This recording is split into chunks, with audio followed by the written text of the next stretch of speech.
Hi everyone, welcome to my channel গণিত গল্প। আশা করি তোমরা সকলে ভালো আছো। আজকে সপ্তম শ্রেণীর প্রথম ক্লাস। তো প্রথম যে চ্যাপ্টারটি তোমাদের আছে বাংলা মিডিয়ামের, যে আমাদের পশ্চিমবঙ্গ মধ্য শিক্ষা পর্ষদের যে বইটি, এটিতে যে পূর্ব পাঠের পুনর্চলন। তো এই পূর্ব পাঠটি 1.1 এর যে নিজে করি, সেখান থেকে কয়েকটি ভগ্নাংশের অঙ্ক, খুবই সহজ অঙ্ক, আমি সহজভাবে বোঝানোর তোমাদের চেষ্টা করব। তো চলো বোর্ডে যাওয়া যাক। প্রথম প্রবলেমটি আছে 1 টাকার 1/2 অংশ ড্যাশ পয়সা। যে 1 টাকার 1/2 অংশ ড্যাশ পয়সা। তো দেখো এখানে প্রথম যে প্রবলেমটা, দেখো দুটি জিনিস তোমরা লক্ষ্য করবে, 1 টাকা আর আনসার চাইছে কি পয়সা। তাহলে আমরা ছোটবেলায় শিখেছিলাম টাকা এবং পয়সার মধ্যে কি সম্পর্ক, 1 টাকা সমান কত পয়সা হয়, তা তোমরা প্রত্যেকেই বলে দেবে কি 100 পয়সা। তো সেটা আমরা অলরেডি জানি যে 1 টাকা সমান 100 পয়সা। তাহলে এটাকে একটু ক্যালকুলেশন করি। ক্যালকুলেশন, 1 টাকা ইন্টু হাফ অংশ, তাহলে এটা 100 ইন্টু হাফ, কাটলে 50 দুগুণে 100, তাহলে এটা কি হয়ে গেল 50 পয়সা। তাহলে উত্তর হয়ে গেল কত, 50 পয়সা। তাহলে এটি খুবই সহজ একটি অঙ্ক। আর দুইটা দেখো, 1 বছরের 1/4 অংশ কত মাস, ওই একই অঙ্ক। 1 বছরের 1/4 মাস, 1/4 অংশ কত মাস। তাহলে 1 বছর মানে কত, 12 মাস ইন্টু 1/4, কাটো। তাহলে কত মাস হলো না, 3 মাস। 3 মাস হলো, তাই না? তো এইবার হচ্ছে 4 টাকার 5/8 অংশ। পরে 3-এর দাগের অঙ্কটি কি, 3 4 টাকার 5/8 অংশ। 4 টাকা মানে কত পয়সা না, 400 পয়সা ইন্টু 5/8, 8 দিয়ে কাটলে 50, 250 পয়সা। 250 পয়সা মানে কি, এখানে যদি একে 100 দিয়ে ভাগ করে দিই, তাহলে 100 দুগুণে 250, তাহলে 2 টাকা এত পয়সা। তাহলে কি হয়ে গেল, 2 টাকা 50 পয়সা। বুঝতে পারছো কত সহজ সহজ অঙ্ক। এইটি যদিও ক্লাস 6 এর অঙ্ক ভগ্নাংশের, কিন্তু এটি ক্লাস 7 এর প্রথম যে অঙ্কের পার্ট, সেটি এটা দিয়েই আমাদের শুরু করতে হবে। তো তারপর বলছে 2 কিলোগ্রামের 1/5 অংশ কত গ্রাম। চারেরটা কি বলছে না,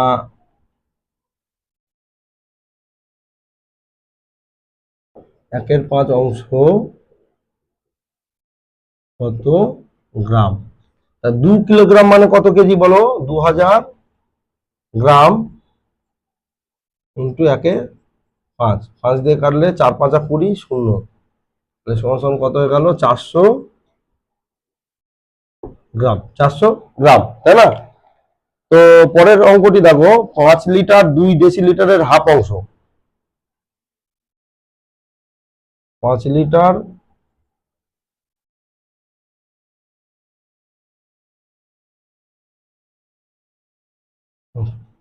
আচ্ছা, এই লিটার ডেসিলিটার, আমরা লিটার থেকে ডেসিলিটার কি পাই, লিটার ডেসিলিটার, লিটারের পরে কি থাকে ডেসিলিটার। তো সেটা তাহলে 10 দিয়ে গুণ করতে হবে। তাহলে এটি কি হবে যে 5 ইন্টু 10 প্লাস 2 এত ডেসিলিটার হয়ে গেল, ইন্টু হাফ অংশ। তাহলে এটা 52 ইন্টু হাফ, এটা ডেসিলিটার এককটা চেঞ্জ হয়ে যাবে, তাহলে 26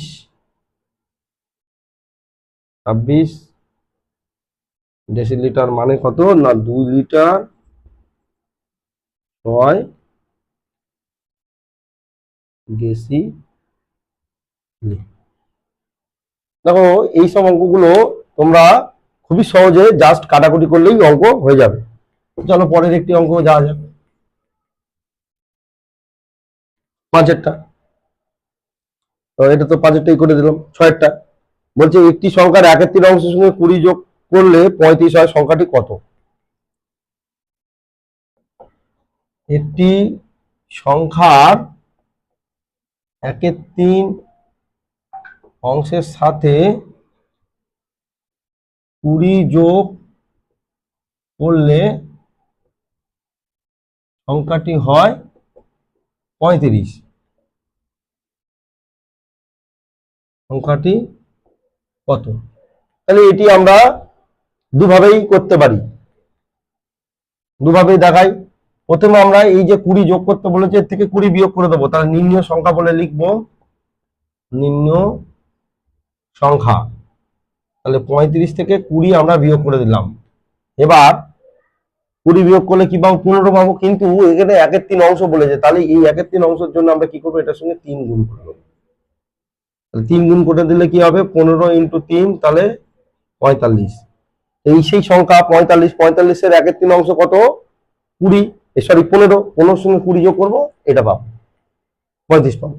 তো আরেকটি ভাবে বীজগাণিতিক নিয়মে করা যায়, যে এখানে ধরতে হবে যদি নির্ণীয় সংখ্যাটি x, তাহলে শর্তানুসারে x × 1/3 প্লাস 20 = 35। এখান থেকে x/3 প্লাস 20 সমান 35। এখান থেকে x/3 = 35 মাইনাস 20। এখান থেকে x/3 = 15। এখান থেকে x = 15 × 3।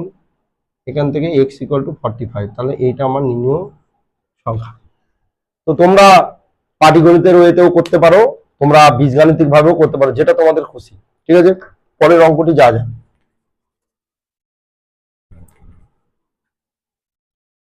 পরের যে প্রবলেমটা আছে 7-এরটা, 5-এর 7-এর 2 গুণের সাথে কত যোগ করলে 3 পাবো? 5-এর 7-এর 2 গুণের সাথে কত যোগ করলে 3 পাবো?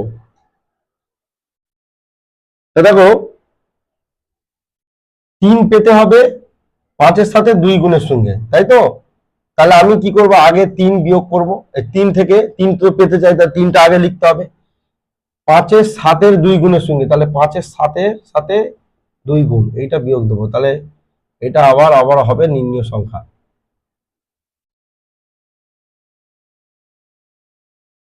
তাহলে 3 বিয়োগ 10/7, 21 মাইনাস 10/7, এখানে হচ্ছে 11/7। তাহলে এইটা হচ্ছে আমার উত্তর।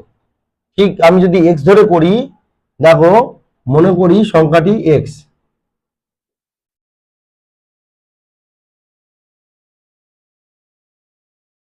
তাহলে 5-এর 7-এর সঙ্গে 2 গুণ করি, তার সঙ্গে x যোগ করি, 3 পাবো। তাহলে এখানে 10/7 plus x = 3, x = 3 minus 10/7, x = 21 minus 10/7, x হচ্ছে 11/7। দেখো আমাদের দুটো উত্তরই এভাবে বেরিয়ে গেল, দুটো প্রসেস দিয়ে। তো তোমাদের যেটি ভালো লাগবে সেটি করো। এবার নাম্বার 8, 5-এর 7-এর সঙ্গে কত গুণ করলে 4 পাবো? এ তো কোনো ব্যাপারই না। 5-এর 7-এর সাথে কত গুণ করলে গুণফল 4 পাবো, মানে 4 পাবো। তাহলে এটি জাস্ট 4 ডিভাইড 5/7, 4 × 7/5, 28/5, এটা হচ্ছে আমার আনসার।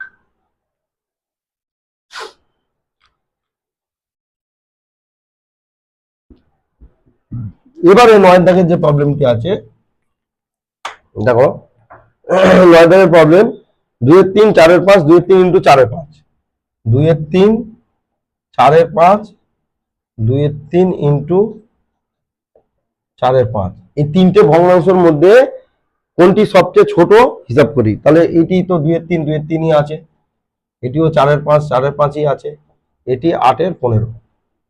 তাহলে 3, 5 আর 15 এলসিএম করি, 3, 5 আর 15। আমরা জানি যদিও 15ই এলসিএম হবে, কিন্তু তবু একবার করে দেখতে হবে।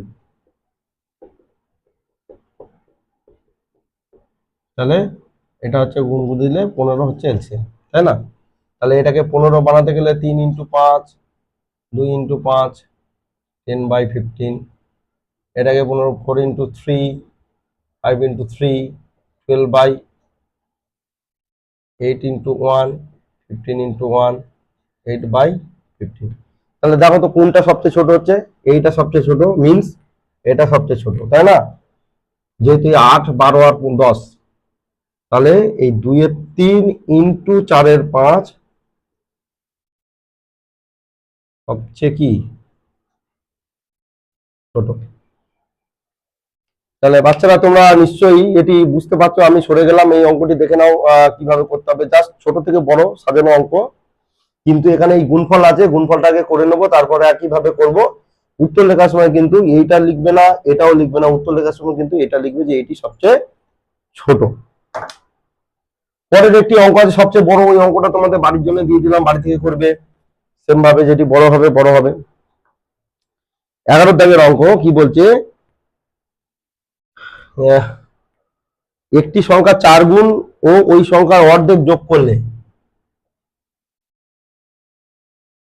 একটি সংখ্যার 4 গুণ ও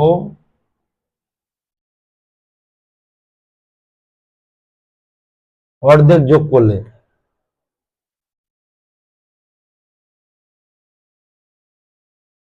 সংখ্যাটি 1/2 হয়। সংখ্যাটি 1/2 হয়, সংখ্যাটি কত?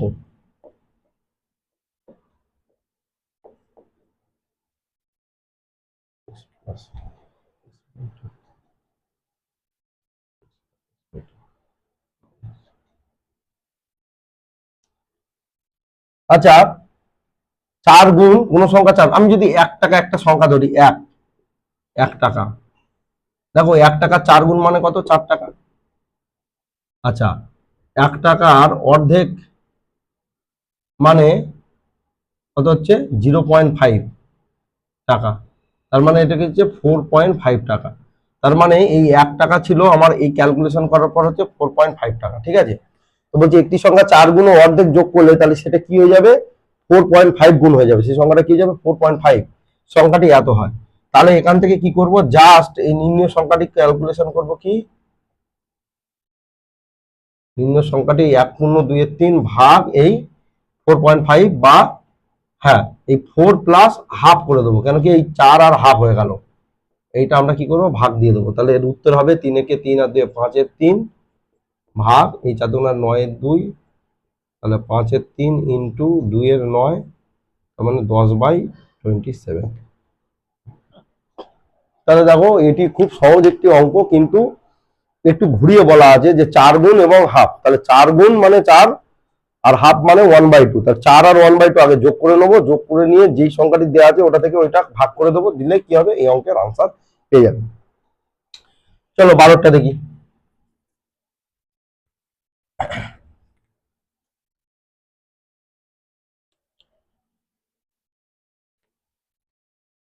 বলছে 1/2 মাইনাস 1/3, 1/2 মাইনাস 1/3 ভগ্নাংশটি ভগ্নাংশটি 1/2 প্লাস 1/3 এর মধ্যে কতবার আছে?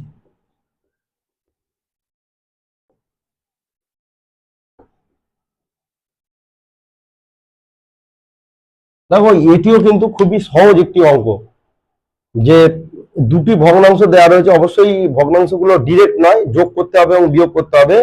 তো একটি ভগ্নাংশ আরেকটি ভগ্নাংশের মধ্যে কতবার আছে, এরকম ধরনের অঙ্ক করতে গেলে আমাদের কি করতে হবে, অবশ্যই কি করতে হবে, ভাগ দিতে হবে, ঠিক আছে? তো চলো, যার মধ্যে আছে সেই সংখ্যাকে এই সংখ্যা দিয়ে ভাগ করব। আগে একটু ক্যালকুলেশন করে দেখে নিই। তাহলে আবার উত্তরটি হবে কি যে 1/2 প্লাস 1/3 ডিভাইড 1/2 মাইনাস 1/3। তাহলে এটাকে এলসিএম করলে 3 আর 2 এর এলসিএম তো যাবে না, 3 দুগুণে 6, 2 দিয়ে 3 প্লাস 2 ভাগ এখানেও 3 2 6, 3 মাইনাস 2, তাহলে হয়ে গেল কত 5/6 ভাগ 1/6। তাহলে ভাগটা আমরা জানি এরকম উল্টে যায়, 6/1 কেটে গেল, তাহলে 5 বার। তাহলে এটির মধ্যে কতবার আছে না 5 বার আছে। ঠিক আছে, তো চলো তো এই অঙ্কগুলো তোমরা ভিডিওটি পজ করে নিয়ে প্রত্যেকটা অঙ্ক দেখো, ধীরে ধীরে দেখো, এবং অঙ্কগুলো তোমরা দেখার পর না দেখে প্র্যাকটিস করবে। কারণ এই করে দেওয়া অঙ্ক যদি তোমরা দেখে দেখে প্র্যাকটিস করো তাহলে তোমাদের কোনো লাভ আসবে না। তোমরা আগে দেখো, তোমরা আগে নিজে করার চেষ্টা করবে, নিজে যদি করতে না পারো তাহলে হিন্ট নাও, হেল্প নাও, কিন্তু একেবারে হুবহু কপি করবে না। কারণ পরীক্ষাতে কিন্তু তোমাদের ফার্স্ট সামেটিভ পরীক্ষা এখান থেকে কিন্তু অবশ্যই একটি অঙ্ক প্রত্যেকটা স্কুলেরই একটি অঙ্ক দিতে দেখা গেছে। তো তোমরা এই অঙ্কগুলো প্র্যাকটিস করো। আমি আজকে ভিডিওটি এই পর্যন্তই। আমি আগামী ভিডিওতে এর পরের যে টপিকগুলো সেটি নিয়ে আলোচনা করব। তোমরা দেখতে থাকো, এটি আমার ক্লাস 7 এর সিরিজ।